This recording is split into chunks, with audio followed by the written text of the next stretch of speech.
Students, hope you will be fine. We are continuing with lossless compression algorithms, जिसमें कि हमने Shannon फैनो algorithms के बारे में स्टडी किया और हमने वहाँ पर देखा कि वहाँ पर हम एक लेफ़्ट नोड एक राइट नोड क्रिएट करते हैं और सबसे पहले हम वहाँ पे फ्रीक्वेंसीज़ देखते हैं जितने भी हमारे पास में लेटर्स होते हैं इन ए वर्ड, जिसको कि मुझे एनकोड करना होता है। Students, Huffman coding is one of the most important coding used in lossless compression algorithms। यहाँ पे अगर हम बात करें तो जो हमारी हफमैन कोडिंग है वो बॉटम अप अप्रोच है। शैनन जो हमारी कोडिंग थी वो हमारी टॉप टू डाउन थी, ये हमारी बॉटम अप अप्रोच है। It is a lossless data compression algorithm. ये हमारा लॉसलेस डेटा कंप्रेशन एल्गोरिथम है। मीन्स कि यहाँ पर जब हम कंप्रेशन करते हैं किसी भी फाइल का तो हमें सेम रेप्लिका ओरिजिनल डेटा की एक डुप्लीकेट कॉपी मिल जाती है। After compression we are doing decompression.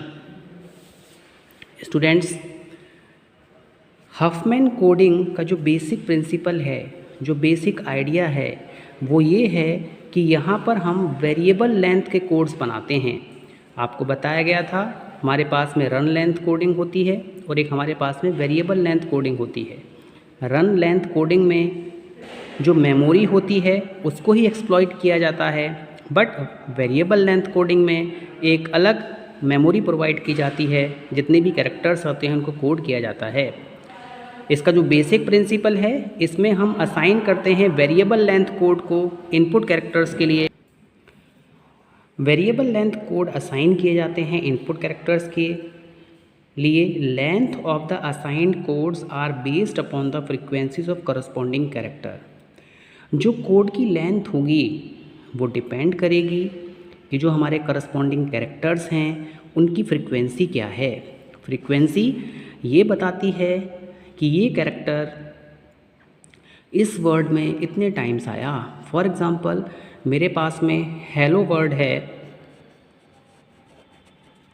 इसको मुझे कोड करना है तो यहाँ पे मेरे पास में एल की फ्रीक्वेंसी 2 है, एच की बात करूँ, ई की बात करूँ और ओ की बात करूँ, इनकी फ्रीक्वेंसी क्या है, 1 है।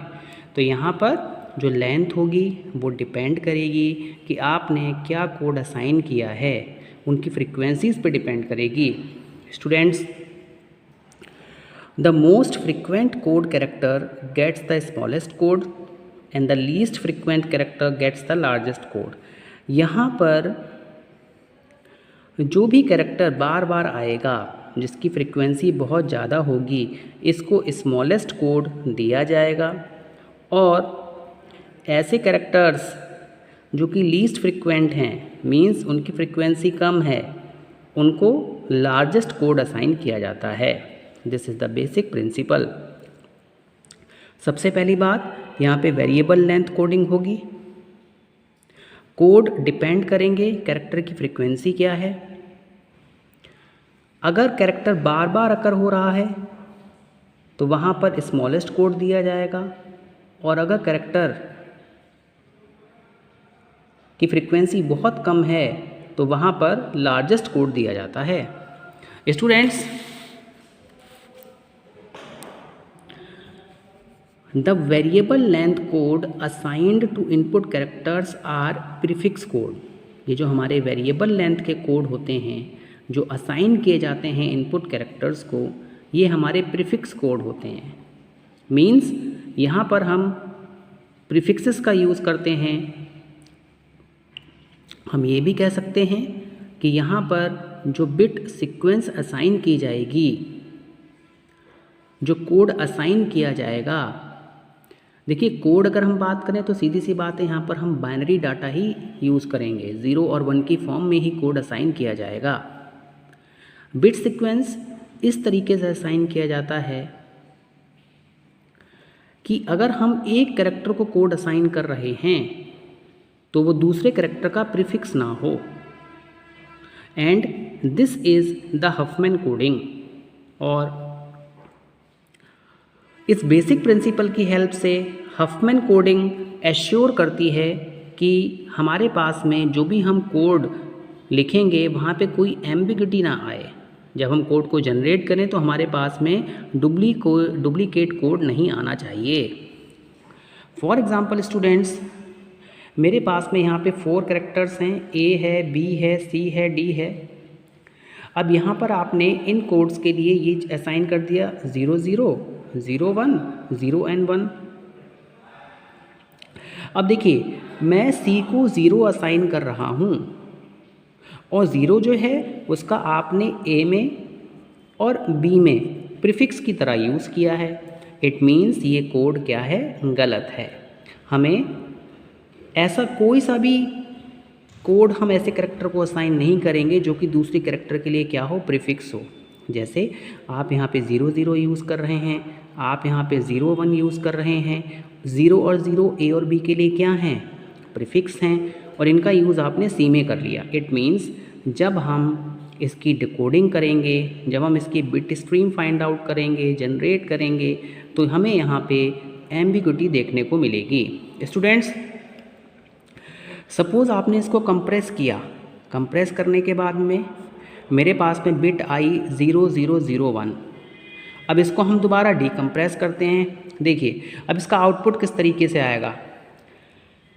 0 किसके लिए था, C के लिए था, C और 1 किसके लिए था, D। तो आपने CCD इसको हम लिख सकते हैं। अब इसको हम 0 0 क्या है, A के लिए है, 0 0 C के लिए है, 0 1 B के लिए है, तो यहाँ पे CCB आ गया। दूसरा ACD, A की बात करूँ तो 0 0 A के लिए असाइन है, 0 C के लिए असाइन है और D के लिए क्या है, 1 असाइन है।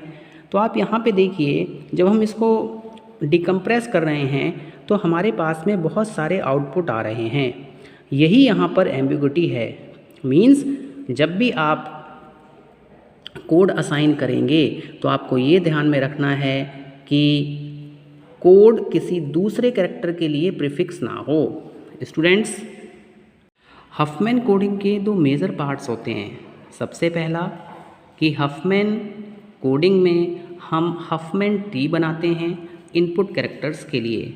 जो भी कैरेक्टर्स आपको दिए जाएंगे एनकोड करने के लिए, उनको आपको हफमैन ट्री में कन्वर्ट करना पड़ेगा।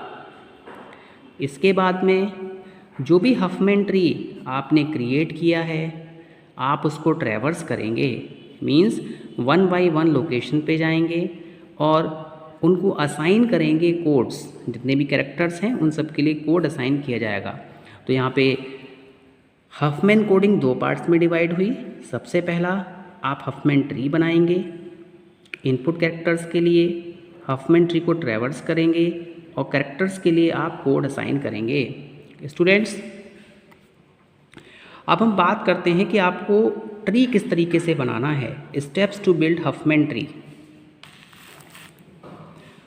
Input is an array of unique character. सबसे पहले आपको एक ऐसी एरे क्रिएट करनी है जिसमें कि हमारे पास में यूनिक कैरेक्टर्स हों और उनकी फ्रीक्वेंसीज मेंशन्स हो कि वो कितनी बार अकर कर रहे हैं, और यही हमारा हफमैन ट्री का आउटपुट होगा। नाउ स्टूडेंट्स, अब इनके स्टेप्स को डिवाइड किया गया। सबसे पहला टास्क, आपको एरे लेनी है जिसमें यूनिक कैरेक्टर्स होंगे और इनकी फ्रीक्वेंसीज़ को आपको मेंशन करना है। फ्रीक्वेंसीज़ हमें ये बताती हैं कि कैरेक्टर्स इस वर्ड्स के इनसाइड कितनी बार अकर हुआ, और यही हमारा हफमैन ट्री है। नाउ स्टूडेंट्स, सबसे पहले हम इसके फर्स्ट पार्ट की बात करते हैं, क्रिएट ए लीफ नोड। सबसे पहले आप यहाँ पर एक लीफ नोड बनाते हैं फॉर ईच यूनिक कैरेक्टर, जितने भी कैरेक्टर्स होते हैं, और यहाँ पर हम एक मिन हीप बनाते हैं।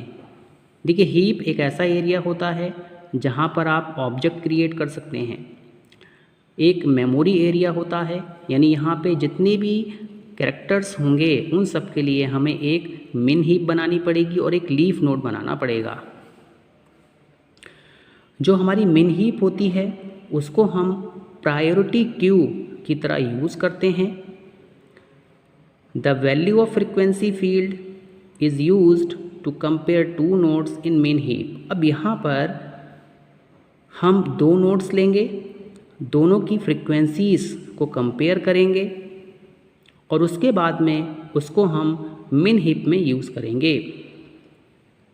एक बात आपको ध्यान में रखनी है कि जो लीस्ट फ्रीक्वेंट कैरेक्टर होता है, जो वर्ड में बहुत कम बार आ रहा है, वो आपको रूट में नहीं रखना है। This is the first step.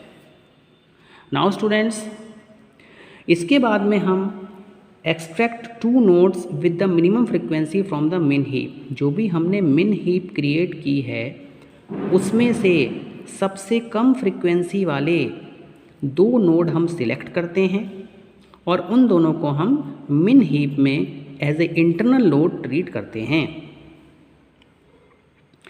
Students,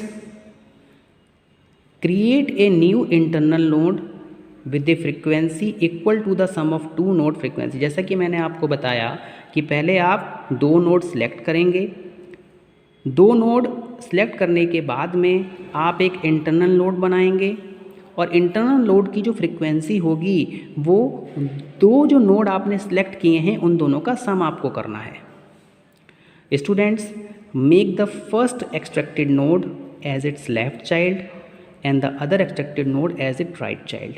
अब जो हमें नोड मिलते हैं, एक तो सबसे पहला जो नोड हमें मिलेगा वो लेफ़्ट चाइल्ड हो जाएगा और जो राइट नोड मिलेगा, जो अदर नोड मिलेगा उसको आपको राइट चाइल्ड की तरह ट्रीट करना है। मीन सबसे पहले हम लेफ़्ट को फिल करेंगे, बाद में हम राइट को फिल करेंगे।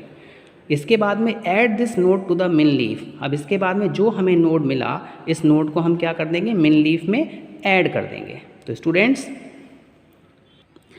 इसके बाद में हम स्टेप 2 और स्टेप 3 को रिपीट करते हैं जब तक कि हमारे पास में हीप के पास में केवल एक नोड ना रहे, मीन्स हमें हमारा रूट नोड ना मिले। एंड जितने भी हमारे रिमेनिंग नोड होते हैं वो रूट नोड होते हैं और हम कह सकते हैं कि हमारा ट्री क्या हो गया, कंप्लीट हो गया। देखिए, सबसे पहले हमें क्या करना है, इसमें मिनिमम हीप क्रिएट करनी है। मिन हीप क्रिएट करने के बाद में हमें 2 नोड को सिलेक्ट करना है जिनकी फ्रीक्वेंसी क्या है, सबसे कम है। उन फ्रीक्वेंसीज़ को ऐड करना है। ऐड करने के बाद में हमें क्या मिलेगा, इंटरनल नोड मिलेगा। अब जो हमें इंटरनल नोड मिला, जो फर्स्ट नोड होगा वो तो लेफ़्ट साइड में चला जाएगा और जो सेकंड नोड होगा वो आपका राइट साइड में चला जाएगा। इसके बाद दोबारा हम मिन हीप क्रिएट करेंगे और मिन हीप हम तब तक क्रिएट करेंगे जब तक कि हमारे पास में सिंगल नोड ना रह जाए। Students, this is the basic principle of Huffman coding. Hope you have understood this one. Thank you very much.